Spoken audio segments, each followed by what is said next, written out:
আসসালামু আলাইকুম ওয়া রাহমাতুল্লাহ। সুপ্রিয় শিক্ষার্থী বন্ধুরা, ২০২৫ শিক্ষাবর্ষে তোমরা যারা অষ্টম শ্রেণীতে পড়ছো তোমাদেরকে স্বাগত জানাচ্ছি সহজে শিখুর পক্ষ থেকে।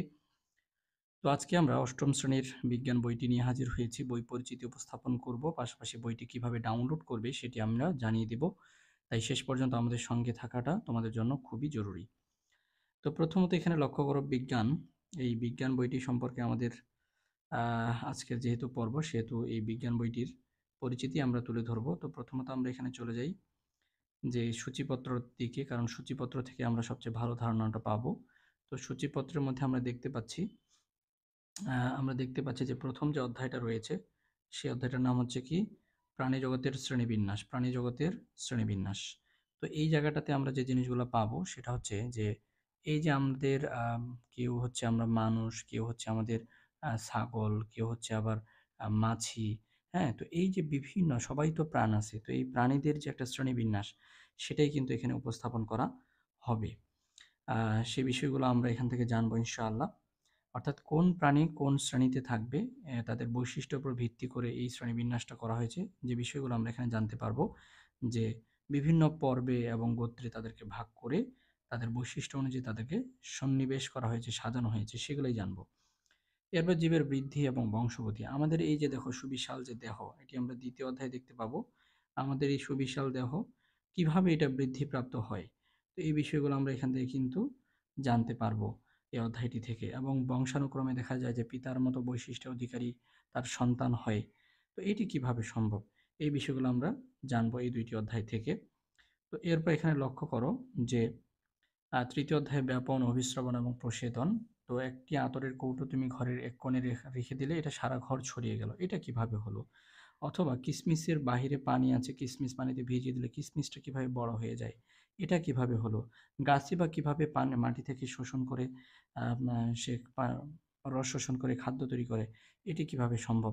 এই বিষয়গুলো আমরা কিন্তু এখানে এই যে উদ্ভিদের যে বংশবৃদ্ধিতে অধ্যায়টা রয়েছে সেখান থেকে আমরা কি করব, এগুলা জানবো। আচ্ছা, এরপর এখন লক্ষ্য করো, এরপর আমরা চলে যাব পরের অধ্যায়টাতে, পরের যে অধ্যায় চতুর্থ অধ্যায় সেটাতে। তো চতুর্থ অধ্যায়ে আমরা দেখতে পাচ্ছি উদ্ভিদের বংশবৃদ্ধি। তো একটি উদ্ভিদ কিভাবে তার বংশবৃদ্ধি করে, কোন কোন প্রসেসগুলো এখানে রয়েছে সে বিষয়গুলো আমরা এখানে জানবো। তারপর এখানে পঞ্চম অধ্যায়ে আমরা দেখতে পাচ্ছি যে পঞ্চম অধ্যায়ে আমাদের দেখতে পাচ্ছি যে কি সমন্বয় নিঃসরণ, সমন্বয় এবং নিঃসরণ আমরা এখানে দেখতে পাচ্ছি। সমন্বয় নিঃসরণটা হচ্ছে কি এই যে আমাদের এই বডিটা, এই বডির মধ্যে তো জটিল জটিল বিভিন্ন ধরনের মানে প্রক্রিয়া, রাসায়নিক বিক্রিয়া এগুলো সংঘটিত হয়। তো যদি আমার এই রাসায়নিক যে মানে বিক্রিয়াগুলোর যে সমন্বয় এটি ঠিক না হয়, হ্যাঁ, যথাসময়ে যদি আমার খাবার খেয়েছি কিন্তু আমার এনজাইম ক্ষরণ হচ্ছে না, সেক্ষেত্রে কি আমার খাবার হজম প্রক্রিয়া বাধাগ্রস্ত হবে। তো এরকম বিভিন্ন বিষয় নিয়ে আমাদের এই অধ্যায়টি। এরপর ষষ্ঠ অধ্যায় রয়েছে পরমাণুর গঠন। পরমাণুর গঠনটা খুব কেমিস্ট্রির একটি অধ্যায়, এটা হচ্ছে রসায়নের একটি অধ্যায়। তো এই রসায়নের অধ্যায়টাতে আমরা যে বিষয়গুলো জানতে পারবো সেটা হচ্ছে যে একটি যে কোনো পদার্থ, এটি অনেকগুলো কি ক্ষুদ্র ক্ষুদ্র কণা দ্বারা গঠিত। এই কণাগুলোর নামই হচ্ছে মূলত অ্যাটম বা পরমাণু। তো এই পরমাণুর ভেতরে কি কি আছে এই বিষয়গুলো আমরা এখানে জানতে পারবো। আচ্ছা, এরপর এখানে লক্ষ্য করো, এরপর আমরা এখানে দেখতে পাবো যে পৃথিবী এবং মহাকর্ষ নামে একটি অধ্যায় আছে। তো অর্থাৎ পৃথিবীর সাথে অন্যান্য গ্রহ যে আকর্ষণ শক্তি, এই বিষয়গুলো নিয়ে মূলত এই অধ্যায়টি। এরপর আমরা দেখতে পাচ্ছি যে রাসায়নিক বিক্রিয়া। এই রাসায়নিক বিক্রিয়া অধ্যায়টির মাধ্যমে আমরা বিভিন্ন ধরনের একটি এবং দুইটি বা তার অধিক মৌল তারা নিজেরা একসাথে বিক্রিয়া করে মিক্সড হয়ে নতুন কিছু যে উৎপন্ন হয় সে বিষয়গুলো আমরা এখানে জানব।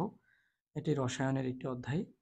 এরপর আছে বর্তনী এবং জলবিদ্যুৎ, এই অধ্যায়টিও গুরুত্বপূর্ণ, এটি পদার্থ বিজ্ঞানের একটি অধ্যায়। তো এরপরে দেখো অম্ল, ক্ষারক ও লবণ, এটি হচ্ছে রসায়নের একটি অধ্যায়। অম্ল, ক্ষারক ও লবণ এটি হচ্ছে রসায়নের একটি অধ্যায়, অম্ল, ক্ষারক ও লবণ। তো অম্ল, ক্ষারক ও লবণ রসায়নের অধ্যায়। তো এখানে আমরা অ্যাসিড, অম্লটা হচ্ছে অ্যাসিড, ক্ষারক সহজ ভাষায় যদি চিনিয়ে দিই সেটা হচ্ছে সাবান, লবণ তো চিনোই তোমরা। এরপরে ফিজিক্সের একটা অধ্যায় রয়েছে, অধ্যায়টির নাম হইতেছে আলো। এরপর হচ্ছে মহাকর্ষ ও উপগ্রহ, খাদ্য ও পুষ্টি, পরিবেশ ও বাস্তুতন্ত্র।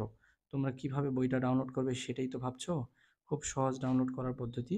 তোমাদেরকে প্রথমত যে কাজটা করতে হবে, এই ভিডিওটির ডিসক্রিপশন বক্সে চলে যেতে হবে এবং ডিসক্রিপশন বক্স থেকে তোমাদেরকে পিডিএফের একটি লিঙ্ক ডাউনলোড করার জন্য দেওয়া থাকবে টাইটেলটার নিচেই। সেখান থেকে তোমরা ক্লিক করলে সরাসরি ফ্রি অ্যাক্সেসের মাধ্যমে তোমাদের বইটি, কাঙ্ক্ষিত বইটি ডাউনলোড করে নিতে পারবে। প্রিয় শিক্ষার্থীরা, চ্যানেলটি সাবস্ক্রাইব করে আমাদের সঙ্গে থাকবে আশা করছি। এখনকার মতো এই পর্যন্তই। আসসালামু আলাইকুম।